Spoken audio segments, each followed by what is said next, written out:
சம்பாதித்து பெரியவனாக விரும்புகிறேன், ஆனால் எனக்கு பலன் இல்லையே என்று நினைக்கும் ஆத்மாவே, இன்று கர்த்தர் உங்களுக்கு சொல்லுவது உபாகமம் 8:18. உன் தேவனாகிய கர்த்தரை நினைப்பாயாக. அவரே உன் பிதாக்களுக்கு ஆணையிட்டு கொடுத்த தம்முடைய உடன்படிக்கையை உறுதிப்படுத்தும்படி இந்நாளில் உனக்கு உண்டாயிருக்கிறது போல ஐஸ்வர்யத்தையும் சம்பாதிக்கிறதற்கான பலனையும் உனக்கு கொடுக்கிறவர். தகப்பன் கர்த்தர் மேல் வைத்திருக்கிற நம்பிக்கையை பார்த்து பார்த்து வளர்ந்த மகன்தான் சாலமோன். அவருக்கு பதவி வந்த போது அவர் தன் தகப்பன் தனக்காக சேர்த்து வைத்ததை நினைக்கவில்லை. தனக்கு மற்றவர்கள் கொடுக்கும் வெகுமதியை பற்றியும் நினைக்கவில்லை. தேவனை நினைத்தார். நினைத்து அவர் சித்தம் என்ன, இந்த ஆட்சியை செய்ய எனக்கு முதல் தேவை என்ன என்பதை அறிந்து தேவனிடத்தில் ஞானத்தை கேட்டார். தேவனும் அவர் கேளாத ஐஸ்வர்யத்தையும் சம்பத்தையும் அவருக்கு கொடுத்தார். ஈசாக்கு மிகப்பெரிய ஐஸ்வர்யவானாய் இருந்தார். அது இலகுவாக அவருக்கு கிடைக்கவில்லை. ஒரு இடத்திற்கு போவார், கிணறு வெட்டுவார், கொஞ்சம் செழிப்பது போல் இருக்கும். சத்துருவுக்கு பொறாமை வரும், அந்த கிணற்றை மூடுவான். திரும்ப வேறொரு இடத்திற்கு போய் கிணறு தோண்டுவார்.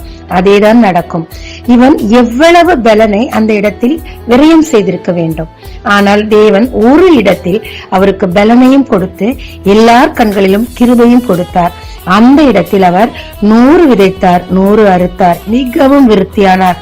இதன் விளைவு சத்துருக்கள் இவரோடு கர்த்தர் இருக்கிறார் என்பதை அறிந்து இவரிடத்தில் மன்னிப்பு கேட்டு மண்டியிட்டார்.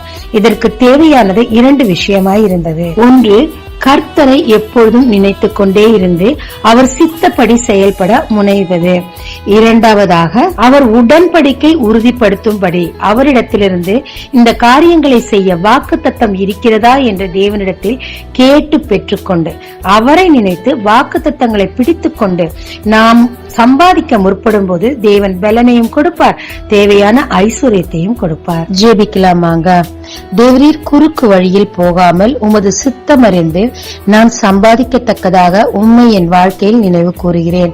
தேவரீர் உழைக்கத்தக்கதாக போதிய பலனையும் ஞானத்தையும் எனக்கு கொடுத்து அதன் முழு பலனை அடையவும் எனக்கு தேவையான ஐஸ்வர்யத்தை பெற்றுக் கொள்ளவும் என்னை பலப்படுத்துவீராக. இயேசு மூலம் பிதாவே, ஆமென். இயேசு கிறிஸ்துவின் நாமத்தில் இந்த நாளில் உங்களை ஆசீர்வதிக்கும் ஜீசஸ் விஷன்.